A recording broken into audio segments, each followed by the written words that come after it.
Hi! Ito ulit inyong Mama Shy. Good morning! Have a great day always. And smile. But before that, kailangan muna mag-subscribe, click the bell, open your notification, like, and comments. I love you all. Alam po ninyo, naisip ko, kasi alam naman ninyo ang ating mga work dyan. Kundi itong internet at cellphone. Pero okay na yun. Kaysa naman walang magawa. Maraming magagawa sa bahay. Akala lang nila na sa bahay ka, wala ka lang ginagawa. Sus Maria Josep, hindi mo makuha sa isang araw na matapos ang trabaho mo. Pabalik-balik lang to, pero napakahirap. Mas mabuti pa nga kayong mga employed dyan sa office, o di kaya sa tindahan, o di kaya sa kahit saan pa man. Kaysa dito sa bahay, ang hirap. Buti nga ako ngayon ang pinaka-relax ko lang pag magkape.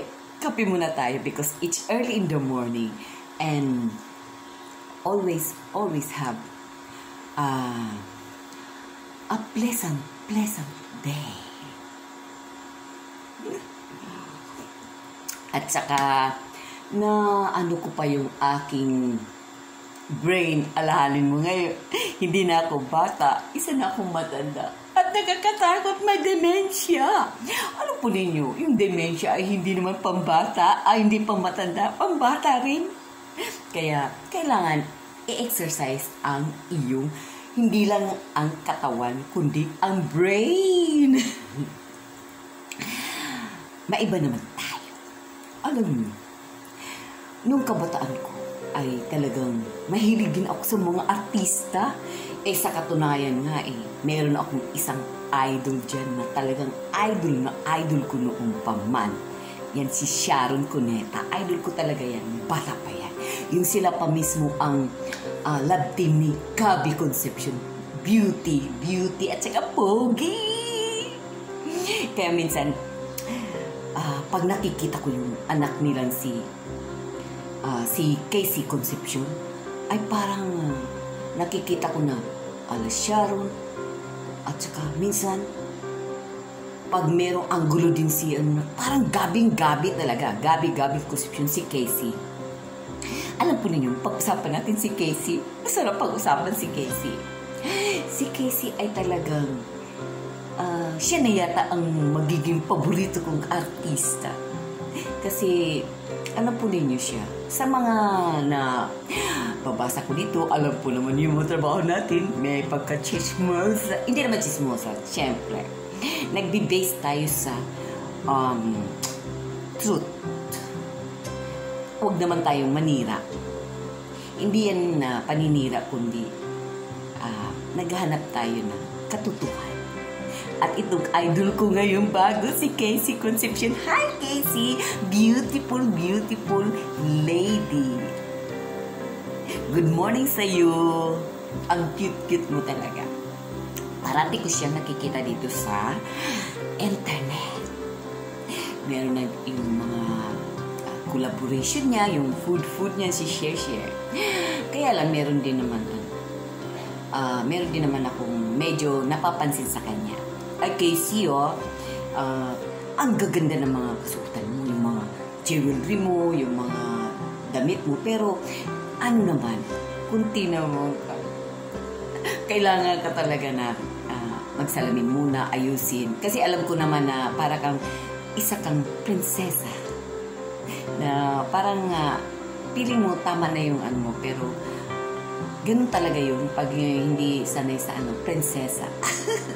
Kaya medyo kailangan nag-i-independent ka na, kailangan maging hindi lang sa salitang independent, kundi sa gawa at sa salita. Kailangan maging mature ka na talaga.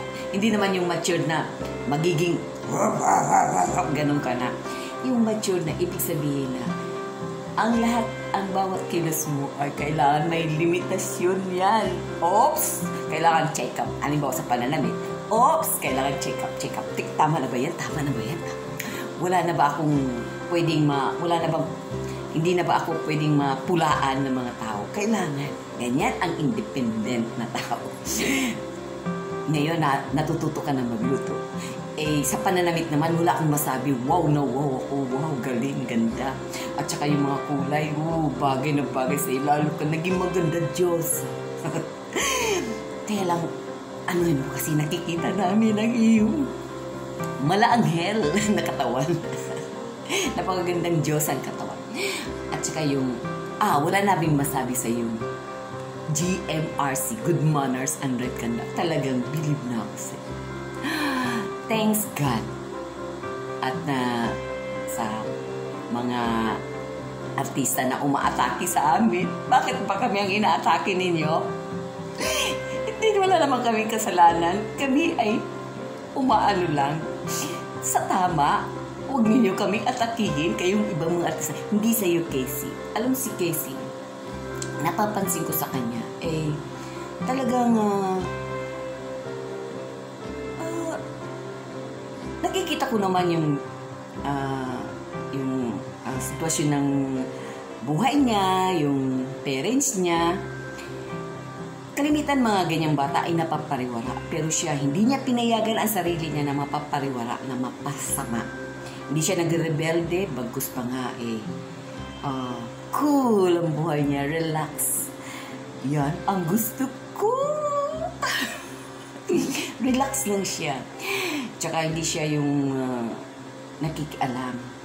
Alam niya yun, matalino. That's proper way. Huwag kang makialam. Alam mo naman, kung hindi ka naman talagang yung sinakta na talagang physical, yun, magkakaalam ka. Wax!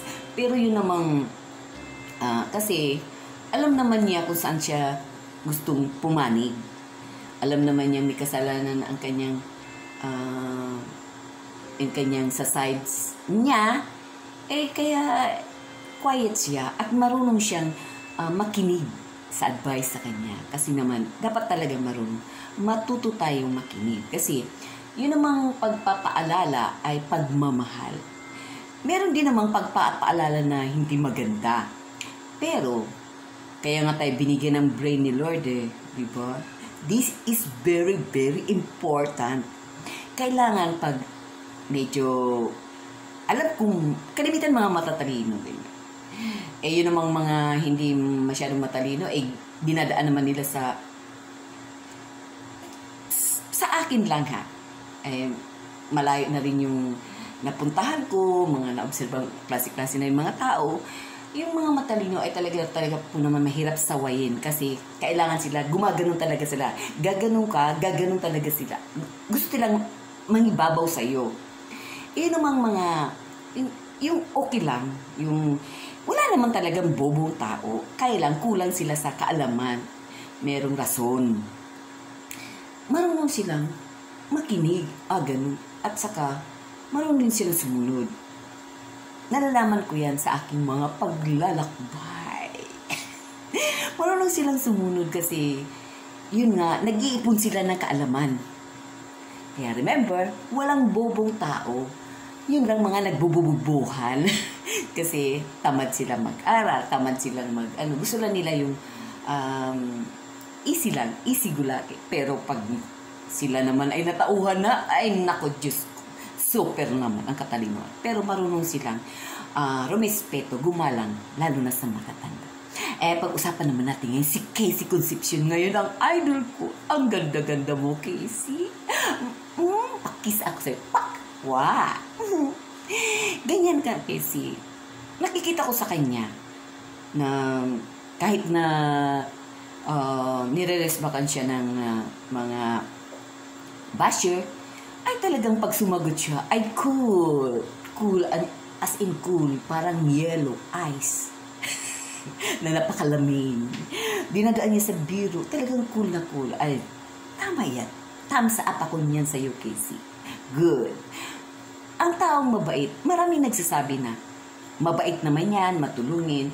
Pero isipin nyo, wag yung sa salita lang na, ay, ikaw siya mabait. Ang mabait ay mga taong umiiwas sa gulo. Ayaw ng gulo. Hindi naman pwedeng sabihin na mabait ka't matulungin hanggang sa salita lang. Paano mo na pupruwebeng ikaw ay mabait? Dahil ba ikaw ay tumutulong kaya ikaw ay mabait? Hindi naman. Marami naman dyan mga gago nang tumutulong. Ang dami dyan mga nalalaman ko. Talagang gagong-gago talaga siya. Pero gabi kung tumulong. Super. Kaya utay magsasalita ka agad na ikaw ay mabait o matulungin. Dahil ikaw ay matulungin, kaya ikaw ay mabait. Ang taong mabait ay sadya talagang umiiwas ka sa gulo. Ayaw na ayaw mo ng gulo. Gusto mo yung may peace of mind. Kasi alam naman ninyo, pag talagang magulo ang utak mo, talagang, naku, nandyan yung ma-stress ka, nandyan yung hindi ka mapakali, kahit nandyan na yung poste sa yung bundol ka na dyan. Hindi mo alam, lalo pag nagluluto, ingat-ingat kayo dyan. Kasi pag mainit ang ulo nyo o medyo magulo yung utak nyo, hindi nyo alam, naghiwa-hiwa na kayo, nasusugatan na kayo. Kaya talaga yan. Kailangan may peace of mind. Kahit na gaano ka asas, isang tao, o merong umaano sa iyo, kulang, i-ano mo lang. Pero wag mong daanin sa puntahan mo kaagad, resbakan. Cool ka lang. Umanap ka muna ng, pwede mong kumuha ka muna ng stick doon ka sa may bato, doon sa gilid ng poste ng bahay mo. Ikaw ba? Pagkatapos niya, matanggal na yung galit mo, balik ka na sa ano. Cool. Relax lang. Kasi, ang mga taong padalos-dalos, pabigla-bigla ay malaki ang mangyayari. Kumbaga sa yung apoy, mas lalo mong ihip. Di ba? Pag may apoy na, nagluluto ka may apoy. Hindi sa apoy sa gasula. Yung apoy sa kahoy. Mag-ano ka ng apoy. Di ba? Pag lalo mong paypayan, lalong lumalaki yung apoy. Kaya ganun din. Huwag mong lalong gatungan ang iyong galit. Kaya umalis ka na. Yung